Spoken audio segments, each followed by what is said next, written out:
Okay, we got the COPPA stuff here, and yep, there's the copyright warning. Okay, let's go. Lies, lies, lies! Disney has a problem. A problem so bad that it managed to kill a beloved TV show. For those that don't know, in recent years, Disney has been doing this thing where they release episodes in batches, or in some cases, early on Disney+. The first one to implement this, to my knowledge, is with The Ghost of Molly McGee. Turns out this practice turned out to be so successful, at the time at least, that Disney tried it with other shows, including, most notably, Hamster and Gretel, Kif, Moon Girl, Devil Dinosaur, and Haley's on It. They dropped these episodes in batches just so for people to actually catch up on these shows, because, let's be honest, who actually has cable nowadays? I think last I checked, cable companies are on the endangered species list, not everybody's switching to streaming. To which I say, let's take it off the endangered species list and put it in the extinct list. But as it turns out, this issue doesn't work in the long run for certain shows. We're certainly back to Molly McGee for this part because if you saw by now, at the beginning, yeah, even though they labeled the second season finale as the season finale, it wasn't. And they still marketed it as the season finale literally after the show ended. Yeah, I have no idea why Disney marketed it like that. In fact, Bill Motz, the co-creator of Ghost of Molly McGee, didn't know either. In fact, speaking of Bill Motz, he later confirmed, like, after the show aired on Disney Channel and Disney XD, that it got canceled. I don't want to spoil too much of it. In fact, if you want to watch it, it's right here on the official Disney Channel, YouTube channel, or you can watch it on Disney+. But if you don't care about spoilers, well, prepare for spoilers! No, spoilers! So as it turns out, Scratch actually was a wraith this whole time, which means he's not really a ghost, he's more so the soul that left the body. At the end of the finale, he returns to his human form and immediately leaves Brighton, leaving everybody behind, including Molly. And by the way, before I ask, yeah, somebody in my house was cutting onions during that scene. Don't judge me, real men cry. Now, I actually do believe the ending felt definitive. In fact, you can tell that a lot of the stuff that was in Season 2 was kind of meant for a third season, but there's a reason for that. The first batch of episodes on Disney Plus did insanely well, and by first batch I mean literally the first batch that aired in 2021. It did insanely well, but by the second batch came out, it didn't do that well. The show was already picked up for a second season at that point, so they really had nothing to do, but they did state that because of the second drop, they were not getting a third season, which is weird because they actually commissioned 10 episode scripts for it. And what's even more annoying, the show actually bumped up in viewership by the third time, and then every time after that, but Disney didn't care. Which means, yes, Disney learned nothing from the Owl House.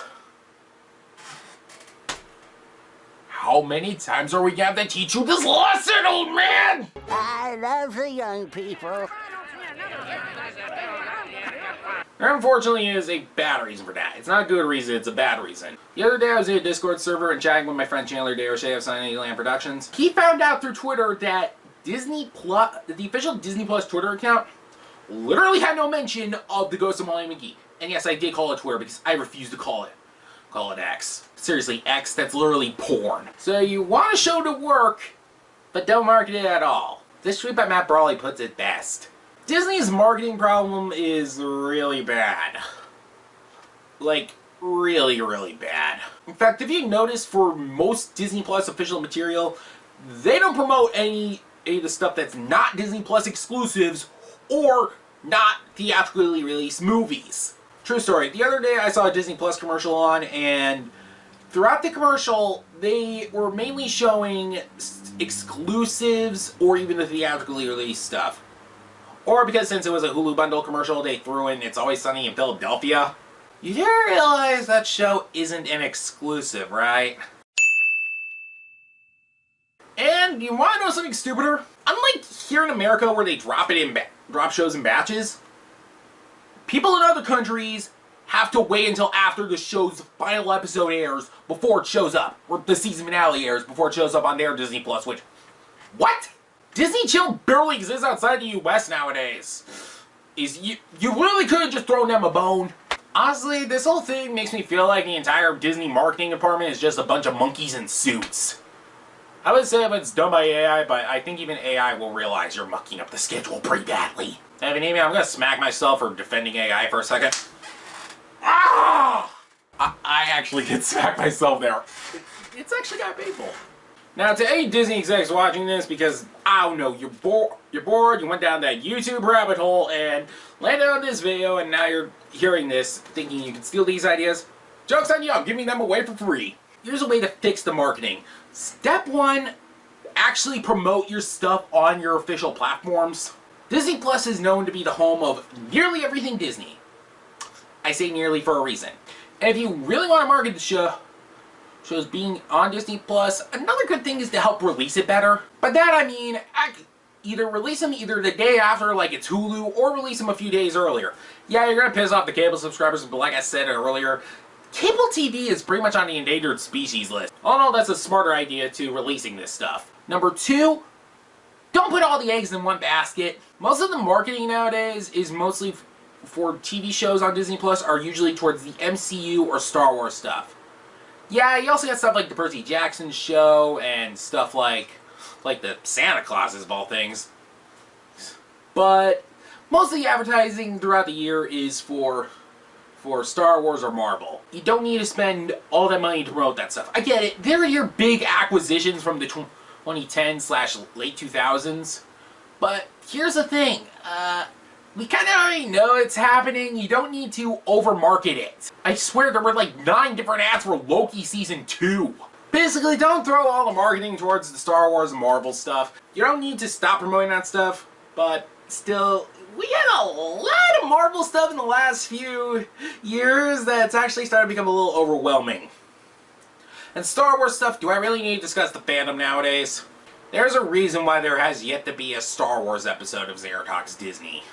In fact, weirdly enough, the most viewed show on Disney Plus isn't Star Wars or Marvel related. What is it? Yada da da da da da da yada da da da da da. Bluey! Yeah, don't be surprised I have a Bluey plushie now. Why not throw Bluey into the marketing? I mean, granted, it's probably because Bluto owns Bluey and Disney licensed it for the streaming and even live TV stuff. Because for some reason on home media, yeah, that's a different story because... Did anyone else feel culture shock there? All in all, you don't really need to over-promote the Marvel stuff or the exclusives or even the big release movies.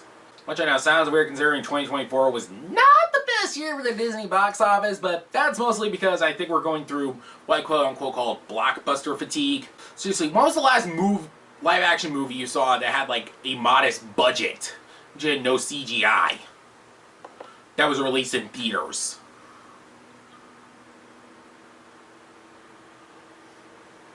Thought so. And lastly, while promoting your streaming service, maybe bring up the fact that it has legacy content.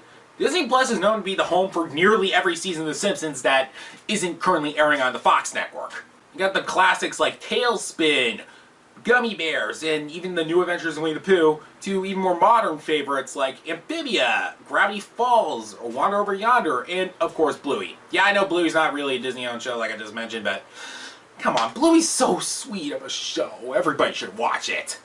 And believe it or not, nostalgia for the Disney Channel TV shows of the 2000s that were live-action sitcoms, yeah, that still exists. But not like that. Bottom line, Disney, don't just promote the exclusives and the theatrically released stuffs on Disney Plus when it comes to the advertising. You're kind of alienating everything else. Which now brings us back to Ghost of Molly McGee, which was unfortunately a victim of the marketing issue.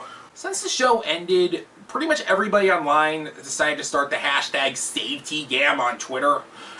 And most of the time, it's harassment. Which makes me question, why the hell are you harassing execs? That's literally the opposite of what the show does. Seriously, have we learned nothing after Star Vs. ended 5 years ago? Which, yeah, it's been 5 years.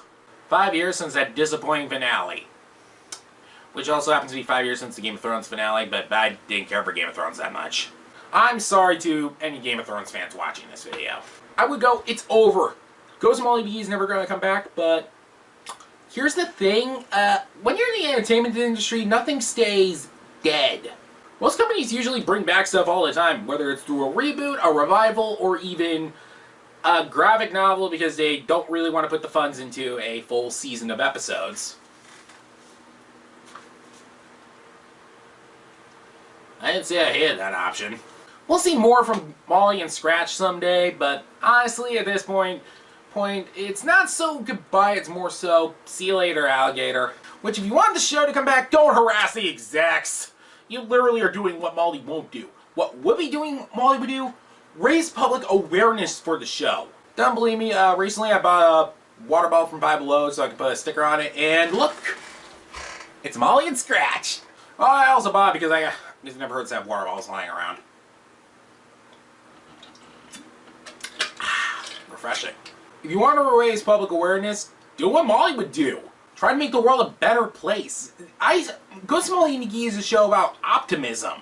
If it's raising money for charity, or even just doing kind things because it's nice to be nice, as the song goes. Doing public awareness because of the show is actually a good way to get more eyes on the show. Stuff like doing community service that isn't, court ordered. Raising money for charity, as long as it's not this one. In all, just be a good person. Open the door for somebody. Help somebody out when they need help in public. Really doesn't cost much to be a decent human being, after all. And another way you can do it is to tell people to watch the show. Obviously through official ways, through Disney Plus or stuff. Or you can purchase the episodes through Amazon, Google Play, Apple TV, etc.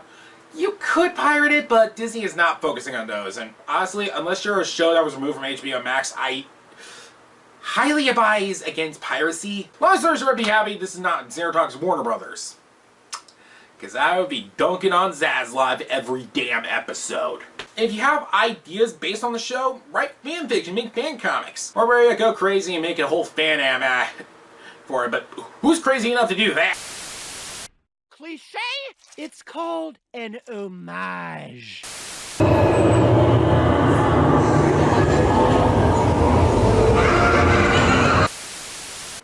What the hell is that? Will it get the show back in the year? Who knows? Maybe it will, maybe it won't. Either way, just be a good person. That's literally what Molly would do. I mean, we need more joy in this world thanks to recent tragedies. Molly herself put it best in the season 1 finale. Joy is way more powerful than misery will ever be. And honestly, we really do need more optimism and joy in this world. Before anybody asks me, Xander, why are you talking about Molly McGee so much? Have you been spending way too much time around Chandler of Silentland Productions? No, but surprisingly yes, because for some reason he's right over there. Take it away, Chandler. Yeah, I mean, how are we doing this right now? You're in Connecticut and I'm in Florida. A wizard did it. Damn you, David Henry! Anyways, after the show ended, me and several other fans thought, how can we put the show's values into action? What would Molly do? I'll tell you what Molly would do. Molly would try to put as much good into the world as possible. And that's exactly what we plan to do with Operation Inhabification. We came together with series co-creators / all-around wonderful people Bill Motz and Bob Roth to put together a 6-hour charity stream celebrating the show. And joining me to host the festivities is Man of 1,000 Thoughts. I'm so excited to have you on board. Glad to be on, Chandler. The Ghost of Molly McGee is such a sweet and fun series, and this is a good way to show our appreciation for it. I'm so glad to be talking to Bill and Bob again and to raise money for such a good cause. We got a ton of fun activities with our guests, so don't miss it. So, what will we do during this fan event? Well, let me explain. Hello, my geeks and peeps, my explainers and entertainers, my little inhappifiers, Rebecca Parham here. We'll be doing a lot of the Ghost and Molly McGee related activities like Q&As, fan-made project reveals, and plenty more shenanigans, but most importantly, we're doing it for charity. That's right. Man from Man of 1,000 Thoughts and Rebecca Parham from Let Me Explain Studios are joining me to host this incredible event. I'm so ready for this, I even have my I Wanna Be a Ghost Stories t-shirt all ready to go. We have a long list of guests for this event. Not only do we have Molly McGee co-creators Bill Motz and Bob Roth joining us for this event, but we'll be joined by Dana Snyder, Michaela Dietz, Laura Jill Miller, Eric Edelstein, and Alan Lee, as well as the amazing writers behind the scenes, Sammy Crowley, Brandon Hoang, and Paul Chang. We'll also be joined by series composer and theme songwriter Michael Kramer, And last but not least, the guy who writes all the songs for the show, Rob Cantor! And you never know who else might pop in. This stream will benefit Give Kids the World Village, which is a non-profit resort that partners with Make-A-Wish and other organizations to give children with critical illnesses and their families an unforgettable dream vacation. Because what's more in keeping with that Molly McGee spirit than a charity whose entire purpose is bringing happiness and joy to those who need it most? It's definitely a charity you don't have to think too hard about donating to. Operation Inhabitification will be happening on the Sunnyland Productions YouTube channel on Saturday, March 2nd from 11 a.m. to 5 p.m. Pacific. That's 2 p.m. to 8 p.m. Eastern Time. Let's Inhabify! See you there. See you there. See you there! Why did the wizard do this anyways? Yeah, I don't know. For some reason, when I asked the wizard that, they replied with this. I think they were on crack. Hey everyone, it's me, Xander. Thanks again for watching this video. I know this wasn't the Moon Girl Double Dinosaur video like I promised, but I had a lot more stuff to talk about in this case, because I had a lot of frustrations to vent out. And I felt like this was the natural way of doing so. Anyway, what do you think about Disney's marketing problem and how would you like to fix it? Please tell me in the comments below. And also, what's your opinion on Ghost Molly McGee? Tell me in the comments below or through social media. I'm at Xander Boss on Instagram, Hive Social, and Blue Sky, because we're now all actively avoiding Twitter. Oh, massive thank you to Chandler DeRoche of Sunnyland Productions, and another massive thank you to Jen Seggio for the awesome thumbnail. I'll put all their social media links in the description below. And that's about it. Thanks for watching. Please like, share, and subscribe. Until next time, I'll see you real soon.